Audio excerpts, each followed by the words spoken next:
Servus Leute, was geht ab? Willkommen zurück zu einem weiteren Announcement von Element Vision. Wir haben endlich die neuen Freestyle-Units, die vor 3 Wochen oder so angekündigt wurden von den Entwicklern. Und es wird, tut mir leid für die Arachnophobie-Menschen, es wird eine Spinne. Also quasi ein Spinnendrohnen aus Maschine, Mensch, Spinne, was auch immer. Ich hoffe, es macht euch nichts aus. Ja, und zwar wird es auf jeden Fall ein Freestyle, wie wir schon gehört hatten. Das bedeutet, als nächstes wird es dann wieder ein Four-Star und dann erst wieder ein Five-Star. Ich denke mal, im Juli bekommen wir jetzt quasi ihn, also nächste Woche wahrscheinlich. Anfang Juli bekommen wir ihn und August, September, also ich denke eher im August werden wir weniger was bekommen, weil dann wird wahrscheinlich wieder ein größeres Update kommen und ich denke dann im September kommen dann die nächsten Four-Stars. Pi mal Daumen würde ich ungefähr schätzen. Weil sie meinten damals, wenn sie in einem Monat ein großes Update rausbringen, wird kein neues Edemon kommen. Aber jetzt kriegen wir auf jeden Fall erstmal ein Freestyle-Unit. Ich hoffe, also ich habe die Skills noch gar nicht gelesen. Ich habe direkt nur den Beitrag gesehen und gedacht, hey, kommt gleich Live-Reaction. Schauen wir mal rein. Sekunde. Ja. Schauen wir mal direkt rein und wir gucken jetzt einfach gemeinsam mal rein. Also, it crawls anziehen, also es kriecht ungesehen, then strikes with robotic precision und dann schlägt es mit robotischen Präzision zurück oder schlägt zu. Klauen, Überladung, Lace Rate, weiß ich jetzt nicht, was das heißen soll. Bro, Man at Legs, also Mann auf Beinen. 9 Skills und 3 Elemente. Wasser, Baum und Licht converge in its design, truly a deadly fusion of nature and technology. Okay, Wasser, Baum und Licht in ihrem Design. Wahrhaftig eine tödliche Mischung, also Fusion quasi, Mischung aus Natur und Technologie. Okay, also ich bin mir jetzt nicht sicher, aber laut dieser Aussage gibt es nur 3 Elemente: Wasser, Baum und Licht. Es wird kein Feuer geben und kein Dunkel geben. Bin mir mal gespannt, ob das jetzt wirklich so ist. Oder ob die Elemente auch noch kommen werden. Wir werden es ja gleich im Beitrag sehen. Ich weiß es noch gar nicht. So, dann gehen wir ins nächste. Das sind auch gleich schon die Fähigkeiten.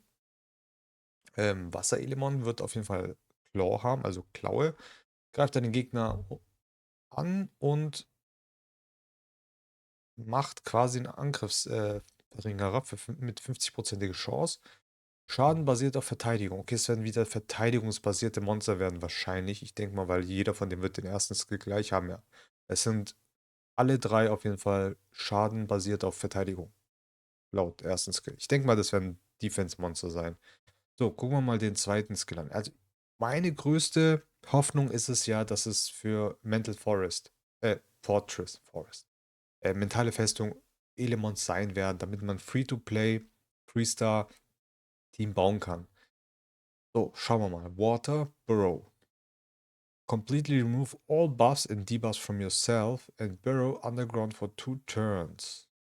Recovering 25% HP each turn. During this time, you will not be affected by any skills. Okay. Also, er entfernt alle Buffs und Debuffs von sich selber und gräbt sich quasi in den Untergrund.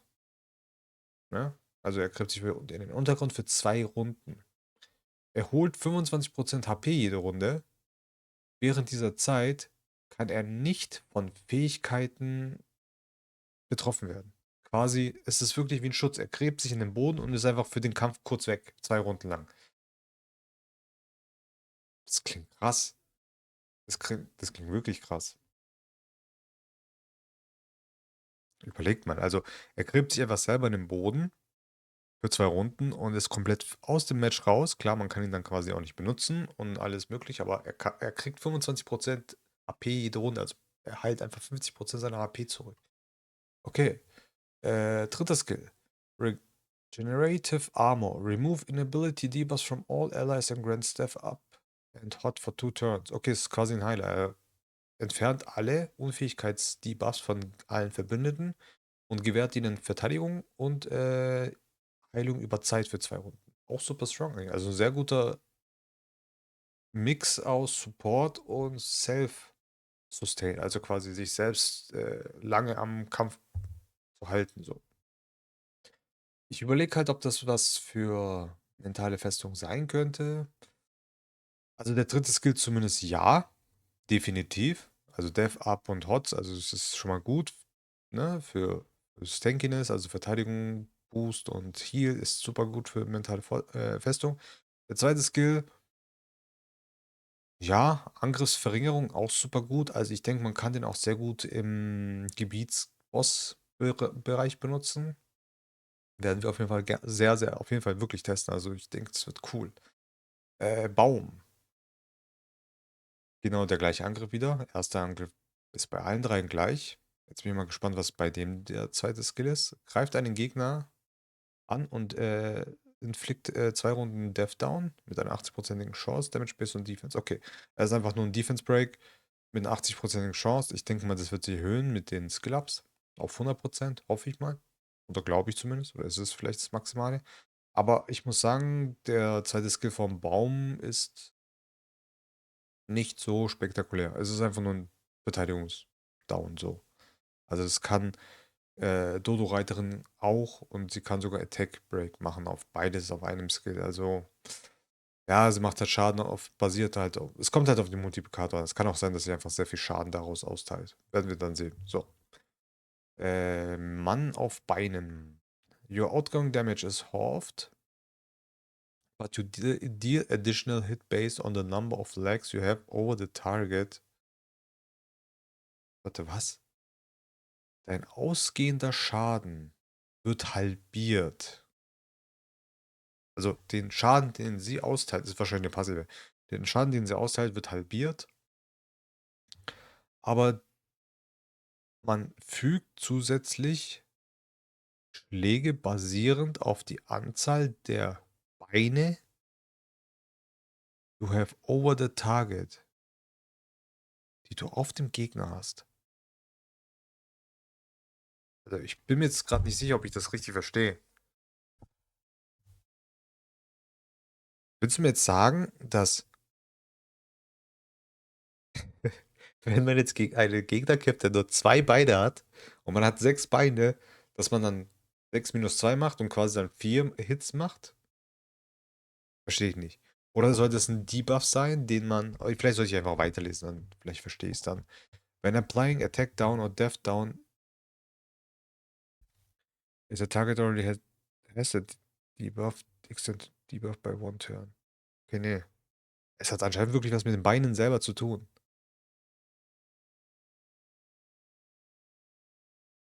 Interessant. Also, ich bin mir jetzt nicht sicher. Hier steht halt wirklich schwarz auf weiß. Hits based on the number of legs, also die Treffer basieren auf die Anzahl der Beine, die du über dem Ziel hast. Also wahrscheinlich mehr als das Ziel hast, so quasi auf gut Deutsch übersetzt. Das heißt, wenn jetzt zum Beispiel ein Bär da steht, der hat ja nur 2 Beine. Aber jeder hat nur 2 Beine, außer die Spinne. Gibt es ein Edemon, das mehr als 2 Beine hat? Ich glaube nicht. Ich glaube nicht, nein. Auf jeden Fall genau. Müssen wir testen, schauen wir mal. Also wird sehr interessant sein, weil das bedeutet, dass der zweite Skill dann deutlich mehr Schaden machen wird, weil er dann 4-mal angreift und der Schaden basiert auf Verteidigung und je nachdem, wie der Multiplikator ist und man Death Down ja noch drauf haut, kann das schon böse enden. Aber gut, wir werden sehen. Ähm, interessant. Das könnte vielleicht für Todeslabor sehr gut werden, weil der Todeslabor-Boss hat keine Beine. Er hat einen Schwanz. Das ist kein Bein. Bedeutet, wenn man 6 Beine hat, macht man 6er-Hit auf jedem Skill. Wenn das wirklich so sein sollte, das wird ein richtig krank guter Todeslabor-Freestyle-Unit, ne? Nur als Info. Ihr werdet jede Runde 6-mal hitten, sogar mit dem ersten Hit und mit dem zweiten Hit. Nur mal so am Rande, wollte ich mal erwähnen. Also, das ist einfach, die bricht komplett die Schuppen weg. Naja, werden wir sehen. Ich werde es auf jeden Fall testen für euch. Keine Sorge. So, greif einen Gegner an und genau das gleiche, wieder auf Schaden auf basierend auf Verteidigung. Der zweite Skill ist hier genau der gleiche wie bei dem Baum. 1:1. Also 1 und 2 sind genau gleich. Jetzt gucken wir mal, was der Licht kann, also als Passive. All allies critical damage is increased by 35%. Also allen Verbündeten wird der kritische Schaden um 35% erhöht. aber ihre Verteidigung um 35% reduziert. Das ist mega geil. Damit kann man jetzt, damit kann man so krasse Teams bauen, Leute. Oh mein Gott, wird das geil, Leute. Es wird mega gut, Leute. Seid gespannt, wirklich. Ich werde alle drei testen. Ich spare schon Eleriums an. Ich hoffe, ihr spart auch schon Eleriums an. Ich muss jetzt gucken, dass ich auch Licht und Dunkel Eleriums anspare, um ihn zu bekommen. Das wird natürlich schwierig, aber wir werden es gucken, ob wir es hinbekommen. Seid auf jeden Fall mal gespannt. So, und dann geht's noch weiter. You gain double the critical damage Bonus. Also du bekommst die doppelte Menge an kritischen Schaden-Bonus. Dieser Effekt stackt nicht mit ähnlichen Effekten. Zusätzlich, deine Angriffe haben eine 50-prozentige Chance, eine Markierung hinzuzufügen für eine Runde. Ist okay. Zwei Runden wären mir lieber, aber gut, es sind Freestyle-Units, also man kann nicht viel zu viel overpowered, aber ich finde die jetzt schon an sich, also Licht finde ich krass. Wenn Baum so funktioniert, wie ich es mir vorstelle, auch sehr krass und Wasser wird auch sehr gut sein. Also seid gespannt. Ich bin gehypt, wirklich. Also es sind Freestyle-Units, Leute. Überlegt mal. Das sind keine Four-Stars, das sind keine Five-Stars. Also das sind normalerweise Niveaus von Four-Stars. Wollte ich nur mal erwähnen. Also da sind die Entwickler sehr, sehr großzügig, was an diese neuen Monster angeht. Seid auf jeden Fall ziemlich gespannt, weil ich denke mal, die Spinne wird mindestens 6 Beine haben, wie auf dem Bild schon gesehen wurde. Wir werden sehen, wir werden sehen. So, dann gibt es noch eine andere Ankündigung. New Future Feature. Themen Arena Battle Lobby. Das ist, was wir schon mal im letzten Video angesprochen haben. Wir können mit dem nächsten Update eigene Lobbys für Realtime Arena erstellen und können da kämpfen. Wir werden auch, nur damit ihr schon mal Bescheid wisst, wir werden wahrscheinlich auch, sobald es rauskommt, am Wochenende irgendwann ein Event machen. Das werde ich dann nochmal auf YouTube ankündigen.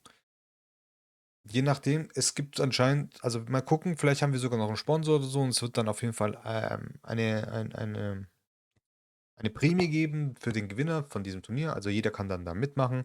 Wir werden noch mal gucken, wie wir es machen. Ob es, wenn der Gewinn groß ausfällt, machen wir vielleicht eine kleine, äh, ja, wir werden schauen. Wir werden gucken, wie es ausfallen wird. Es ist nur noch in Planung. Es ist noch nicht ganz zu 100% sicher, wie es funktionieren wird. Aber was sicher ist, es wird auf jeden Fall ein Event geben, wo wir ein schönes Turnier miteinander alle zusammen machen. Jeder kann da teilnehmen. Es wird dann eine Siegerbelohnung quasi geben, Prämie, in welcher Form auch immer. Vielleicht in Guthabenkarten für Android oder für Apple oder was auch immer ihr nutzt. Amazon, was auch immer. Es wird irgendwas davon geben. Das werden wir dann sehen. So, Future Updates. PvE Adjustment. The difficulty of the Abyss Dungeon and the Mental Fortress has been reduced and a difficulty level option has been added to the Mental Fortress. Okay, interessant. Die Schwierigkeit vom Abgrund Dungeon und Mental Festung. Ich verstehe nicht, warum Abgrund Dungeon auch, weil Abgrund Dungeon ist ziemlich einfach, für sobald man ein allgemeines Team gebaut hat. Also, falls ihr das noch nicht gesehen habt, ich habe Videos gemacht mit Free-to-Play, Freestyle-Units, Abgrund Dungeon gefarmt. Es ist gar kein Problem. Wenn man wirklich ein bisschen gefarmt hat im Boxclub und Co.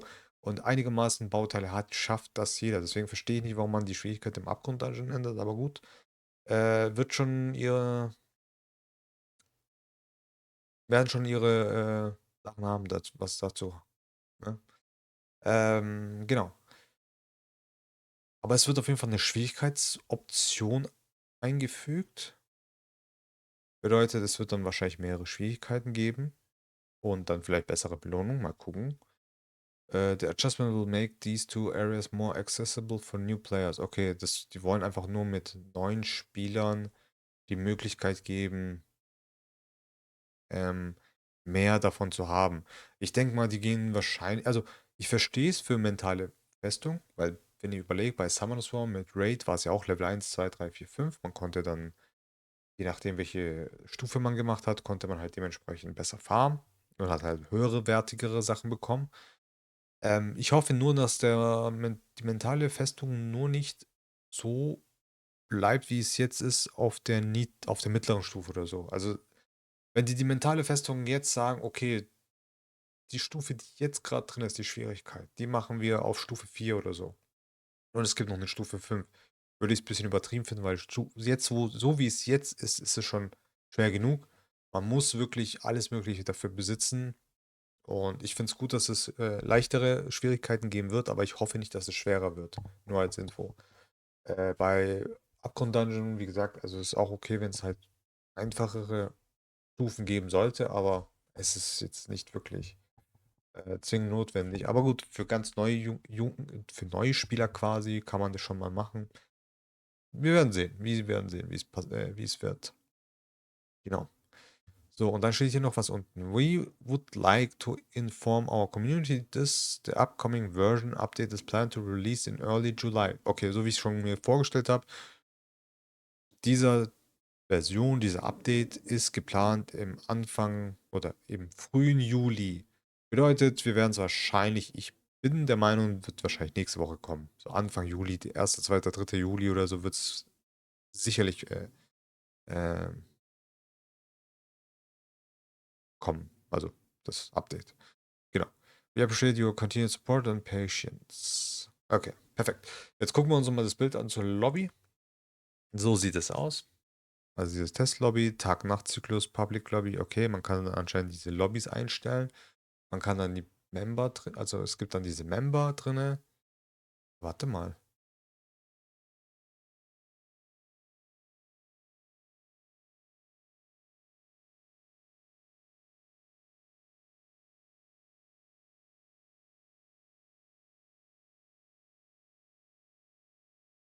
Warte, ist das der.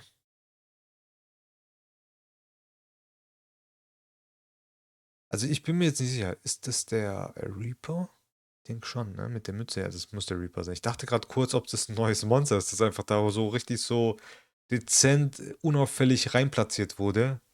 Aber ich glaube, das müsste der Wasser-Reaper sein. Sieht zumindest so aus. Unbeugsam. Ich weiß jetzt nicht, ob der den Skill hat. Naja, egal. Ich werde es mir nochmal recherchieren und gucken. So, genau.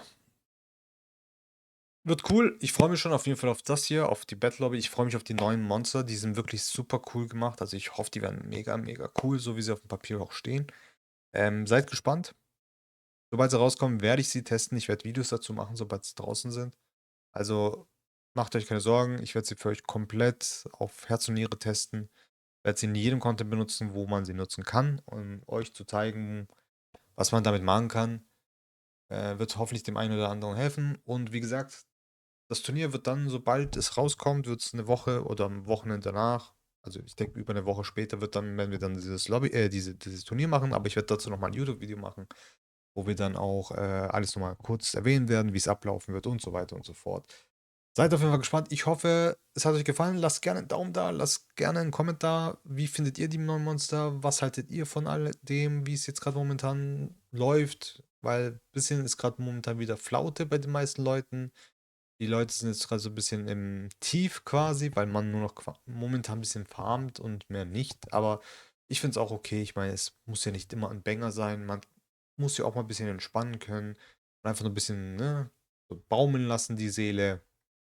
Deswegen ist auch okay, wenn es mal ein bisschen ruhiger ist. Aber ich bin auf jeden Fall gehypt auf das neue Update und ich hoffe, ihr seid genauso gehypt und wir sehen uns auf jeden Fall im nächsten Video. Bis dann, ciao.